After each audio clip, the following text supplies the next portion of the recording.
పరిశుద్ధుడా, మహోన్నతుడా, సర్వోన్నతుడా, సర్వకృపానిధి నీకు వందనాలయ్యా. కృపా సత్య సంపూర్ణుడ నీకు వందనాలు. ఉదయకాల సమయంలో నాన్న పరిశుద్ధాత్మ దేవ మీరు సిలువపై పలికిన 7 మాటలను ధ్యానించుకొని పోతుండగా మీరు మాకు తోడై ఉండి ముందుకు నడిపించండి. మరి మొదటి మాటగా తండ్రి ధ్యానించుకొని పోతుండగా నీ కృపా హస్తాన్ని మాకు తోడుగా ఉంచండి. పరిశుద్ధాత్మ నడిపింపును బలముగా దయచేయమని నజరేయుడి పరిశుద్ధుడైన యేసునామములో అడుగుచున్నాం తండ్రి. ఆమేన్. ఆమేన్. దేవునికి మహిమ కలుగును గాక. ఈరోజు మరి మొదటి మాటగా శుక్రవారం రోజున చూసుకున్నట్లయితే లూకా సువార్త 23వ అధ్యాయము 34వ వచనం. లూకా సువార్త 23వ అధ్యాయము 34వ వచనం. తండ్రి వీరేమి చేయుచున్నారో వీరెరుగరు గనుక వీరిని క్షమించు. దేవునికి మహిమ కలుగును గాక.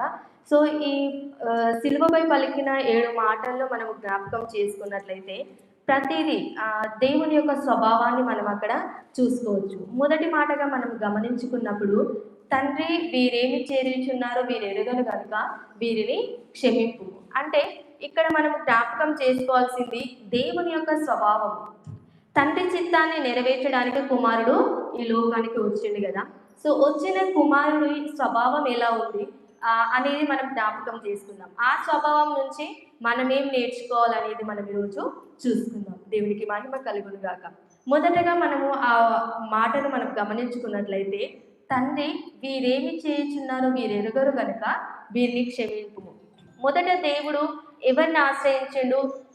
తండ్రిని ఆశ్రయించిండు. అక్కడ సిచ్యువేషన్ ఏంటిది అనేది మనం గమనించుకున్నట్లయితే సిలువ పైన ఎండలో మరి ఎలాంటి ఒక సహాయం లేని స్థితి, కొరడ దెబ్బలతో దున్నబడిన శరీరము, ముళ్ళ కిరీటము, ఆ మేకులు అవన్నీ ఉన్న సమయంలో దేవుడు యొక్క పరిస్థితి అంటే మనము చెప్పుకోలేనిది, వివరించలేనిది. మనము అంత బాధ ఎవరము పడలేదు ఇప్పటి వరకు. అలాంటి దేవుడు ఏం చేస్తున్నాడంటే కుమారుడు తండ్రిని జ్ఞాపకం చేసుకుంటున్నాడు ఆ సమయంలో, అలాంటి సిచ్యువేషన్లో. దేవునికి మహిమ కలుగును గాక.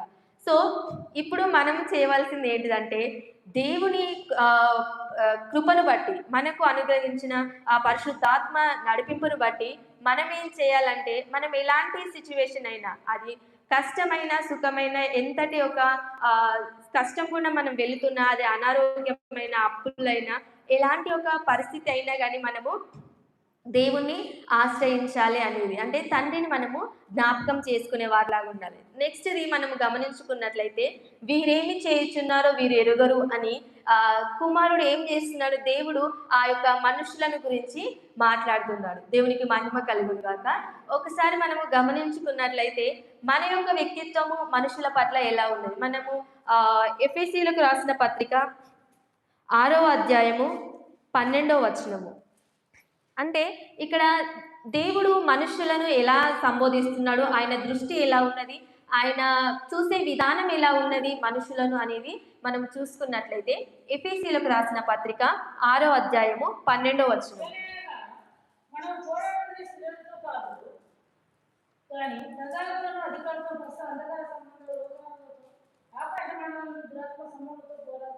దేవునికి మహిమ కలుగును గాక. సో అక్కడ మనము గమనించుకున్నప్పుడు మొదటి మాటగా మనము పోరాడునది శరీరులతో కాదు. అక్కడ యేసుక్రీస్తు సిలువ పైన మాట్లాడుతున్నప్పుడు ఏమన్నాడంటే తండ్రి వీరేమి చేయుచున్నారో వీరు ఎరుగరు అనే మాట దేవుడు స్పష్టం చేసింది. అంటే ఈరోజు మనము మన చుట్టూ ఉన్న ప్రజలు మనల్ని బాధపడేలా మాట్లాడవచ్చు, మనము ఏమంటారు మన మనసు విరిగేలా మాటలు మాట్లాడవచ్చు. అది మన కుటుంబ సభ్యులైనా బయట వాళ్ళైనా, మనం తెలిసినా తెలియకున్నా కానీ మనుషుల స్వభావాలు, మనుషుల మాటలు అనేవి ఇప్పుడు ఒకే రీతిగా ఉండట్లేదు. మనము లాస్ట్ టైం చెప్పుకున్నాం కదా, ఒక రోజు జయమన్న ప్రజలే ఇంకొక రోజు సిలువ వేయమని కేకలు వేసింది. కాబట్టి అక్కడ మనము గమనించుకున్నప్పుడు ఆ ప్రజలు అక్కడ దేవుడు ఏం చెప్తున్నాడంటే వీరేం చేస్తున్నారో వారు ఎరుగరు, వాళ్ళు ఏం చేస్తున్నారో వారికి తెలియట్లేదు, వారిని క్షమించు అని దేవుడు చెప్పడం మనం అక్కడ చూస్తాం. అయితే యేసుక్రీస్తు యొక్క స్వభావం ఎలా ఉన్నది అంటే ఆ మనుషుల యొక్క ఆ స్థితిని దేవుడు గమనిస్తున్నాడు. ఈరోజు నీకు వ్యతిరేకంగా కొందరు మాటలు మాట్లాడుతున్నారేమో, మన జీవితాలకు వ్యతిరేకంగా కొన్ని మాటలు మాట్లాడే వాళ్ళు లేకపోలేదు, మన అపియరెన్స్ని బట్టైనా, మన యొక్క స్థితిగతులను బట్టైనా అపహసించే వాళ్ళు లేకపోలేదు, అవహేళన చేసే వాళ్ళు లేకపోలేదు, ఉన్నవి అక్కడ కొన్ని ఇక్కడ కొన్ని అట్లా చెప్పే వాళ్ళు లేకపోలేదు. కానీ మనము దేవునిలో కరెక్ట్‌గా ఉంటే, దేవుని కృపను బట్టి, దేవుని మహా ఐశ్వర్యాన్ని బట్టి మనం అక్కడ గమనించుకున్నట్లయితే ఆ యొక్క స్వభావాన్ని మనం ధరించుకునే వారిలాగా ఉండాలి. అవతలి వాళ్ళు ఏం చేస్తున్నారో వాళ్ళకి తెలియట్లేదు దేవా, వాళ్ళని క్షమించుమనే ఒక స్వభావంలోనికి మనం వచ్చినప్పుడు అది నిజమైన క్రైస్తవము. అది క్రీస్తుకు తగిన అంటే కుమారుడు ఏదైతే తండ్రిని గణపరిచే కుమారులుగా ఉండాలని దేవుడు వాక్యం సెలవిస్తుంది. సో తండ్రిని గణపరిచే కుమారుడు అంటే తండ్రి ఏదైతే మనకు చూపెట్టిండో, కుమారుడు ఏదైతే మనకి లోకంలో ఒక మనుష్య రూపంగా వచ్చి మనకు సమస్తాన్ని బయలుపరిచిండో, చూపించిండో, ఆ యొక్క విధానాన్ని కనపరిచిండో, ఆ విధంగా మనము ముందుకు కొనసాగాలి. సో మనకు తిట్టే వాళ్ళను, మనల్ని బాధపరిచే వాళ్ళను మనము మళ్ళీ తిరిగి తిడతాము. కానీ అక్కడ దేవుడు ఏం చేస్తున్నాడు? వాళ్ళు ఏం చేస్తున్నారు వాళ్ళకి తెలియట్లేదు దేవా, వాళ్ళని క్షమించు. నిజానికి అవతలి వాళ్ళ స్వభావాన్ని మనం గమనించుకున్నప్పుడు వాళ్ళు ఆ లోక రక్షకుడు అని గ్రహించే స్థితిలో వాళ్ళు లేరు. వాళ్ళు ఏమనుకుంటున్నారు, నార్మల్గానే అందరిని వేసినట్టే యేసుక్రీస్తుని కూడా వాళ్ళు సిలువ వేసిండు.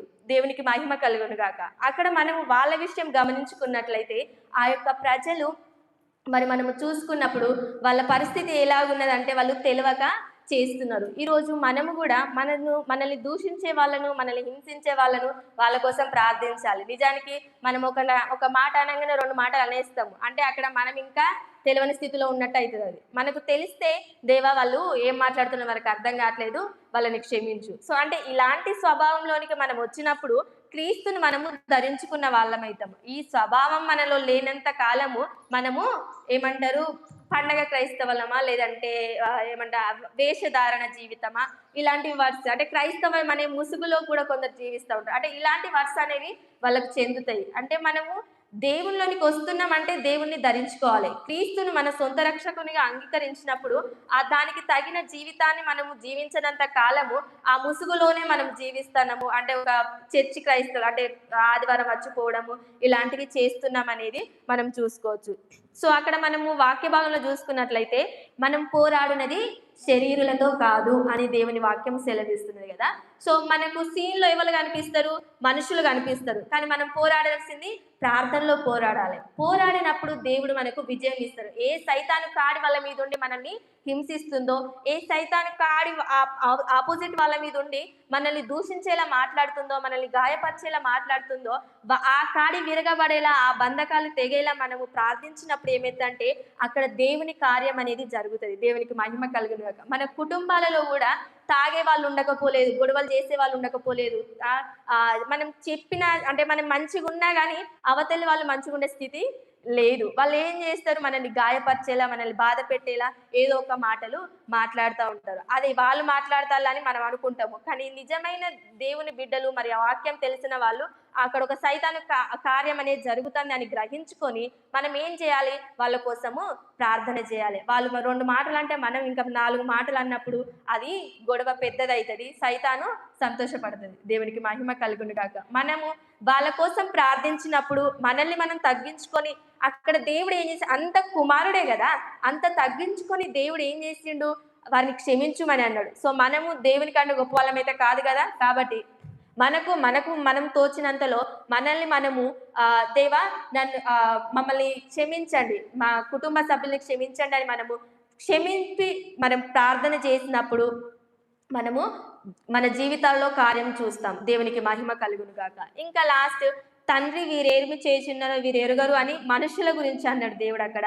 మరి లాస్ట్గా మనకు క్షమింపుము అనే మాట కనిపిస్తుంది. దేవునికి మహిమ కలుగును గాక. ఆ మాట మనము గమనించుకున్నప్పుడు క్షమించుము, క్షమాపణ అనేది అంత ఈజీ కాదు కదా. ఒకరిని క్షమించాలంటే మనకు ఫస్ట్ మంచి హృదయం ఉండాలి.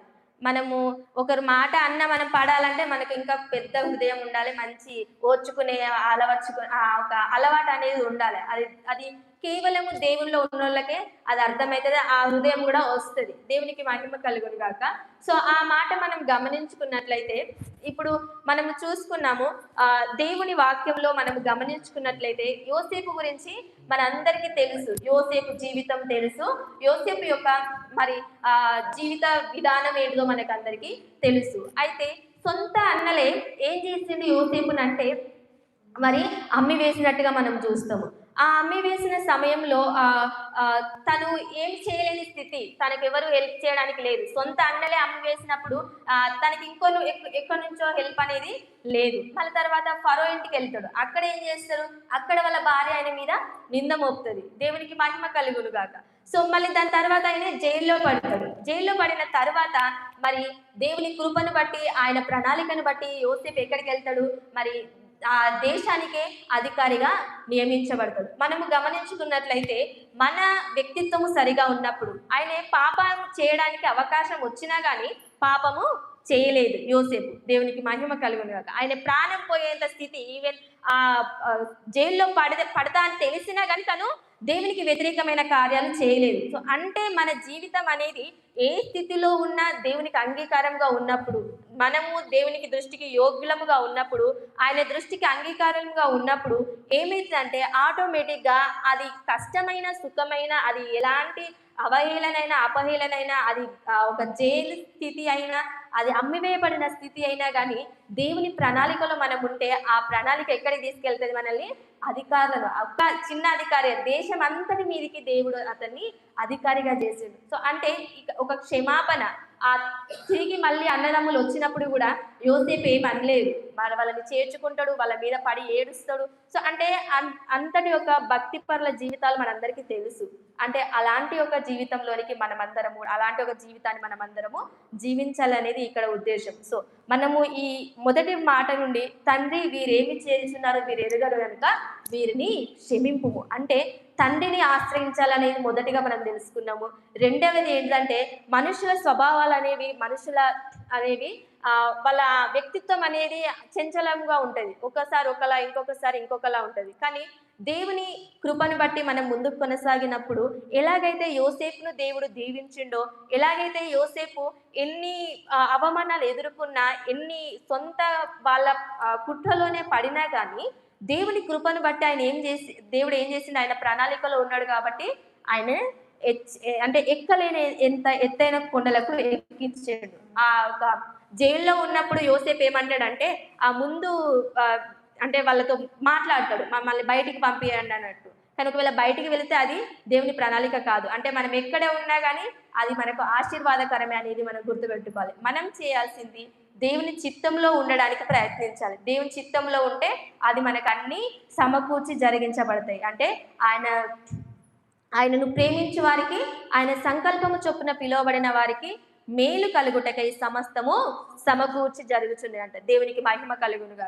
కాబట్టి మన జీవితంలో మనము మొదటగా ఎలాంటి స్థితి అయినా తండ్రిని ఆశ్రయించే స్వభావం మనలోనికి రావాలి.